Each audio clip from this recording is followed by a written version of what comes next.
Yeah, I mean, it's kind of like, you're a freshman in college again, but, you're starting all over. So, just learning the way they coach, the new playbook, the new lingo. It's a lot to take in, but, you slowly start picking it up and, we've been making flashcards and all that good stuff. So, it's been going really smooth so far. Will you stay next week for the start of both teams? Yes, yeah. I'm going to be here for, until we get off in end of June or whatever it is. You don't have any academic obligations? No, so I graduated in December. Oh, Yeah. what's your degree? Sports management. What's it been like living in Ohio? Has it been an adjustment? It hasn't been bad. I mean, I've been saying I feel like there's much worse states I could have moved to. I flew into Detroit, drove my stuff down here, so it was an easy move for me. So I'm happy to be here for sure. The reputation doesn't go along with Cleveland. It's just down there 2 hours south. Yeah, I mean, there's obviously the Michigan-Ohio State rivalry and all that, but I mean, Mike's here now, so I mean, we're in the big leagues now. It's a job. We're all here to get paid. We're all here to help the team win on Sunday. Has your transition been helped because you played at a place like Michigan, run like a pro program, obviously days are long, but it's all about football now, but does it help that you played at a place like that? Yeah, I think it is. I think Michigan really prepared us well for even the whole process and, the transition into, the NFL. I think, the way Coach Harbaugh ran it, he ran it like he was coaching a pro team. So it's been a really smooth transition so far. Speaking of transition, Zach, just how, guys always talk about just like the adjustment from college to the NFL.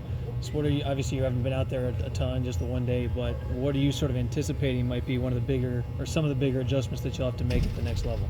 Yeah, I mean, obviously it's all ball now, so there's no school you got to worry about any of that kind of stuff, and just really focusing on the playbook, learning all the new lingo, and once you get that nailed down, the game can really try to slow down for you because you're not thinking about, hey, I got to go this way, do all that. So, I mean, obviously it's going to be bigger, faster, stronger. I mean, even the step from high school to college is another step from college to the NFL. So, I'm excited to see what challenges it brings. This is kind of like orientation for you guys.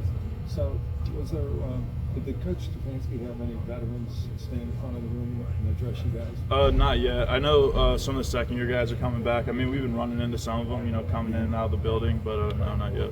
The pull guard game had been a staple here the last couple of years, and obviously Joel and Wyatt are some of the best in the business. I think you did some of that at Michigan. How much did you enjoy that? Yeah, I mean, we pulled a ton of Michigan, and that's something I enjoy doing, and I think it's a strength to my game, and I'm excited to meet Wyatt and Joel and just learn from those guys.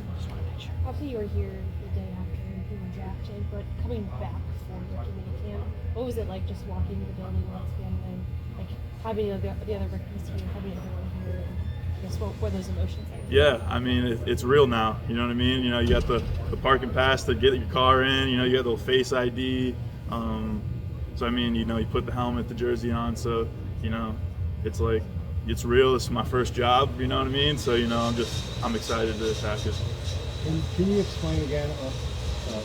You could come out last year and decided to come back.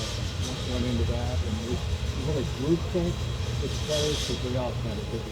Yeah, there was probably 6 of us that were debating about leaving last year and going to the league. But I think it comes down to the culture we had in Michigan, and it wasn't individual, but like kind of we had a snowball effect. You know what I mean? Once one guy said, "Hey, I want to run this thing back and try to win it all," it's like, well, I don't want to be that one guy that didn't go back, and they won it all, and then you regret that for your whole life. So, I don't regret going back at all. It was one of the best years of my life. Unfinished business. Yeah, unfinished business going into it. We had 2 years of losing in the playoffs, and that left a bad taste in a lot of our mouths. Was there any, the really older Michigan players, because they could be so many great performers. Was there any of those guys that came back that you really kind of latched on to that, while you were up there that you tried to, learn from and, pick their brains? Yeah, I mean, guys like Taylor Lewan, Steve Hutchinson, they were around the building a good amount. And, Steve Hutchinson would come into the meeting room, tell us what he saw, how he broke down film. He'd be out there at practice. After practice, he'd be like, hey, I saw this or this, talk about hand placement. So, I mean, there were definitely some older guys that came in to help us out. Do you have a favorite Harbaugh? I mean, I got a lot of good stories about Coach Harbaugh, but, I mean, he's a great guy. He's a great guy. Thanks. Thank you, Zach.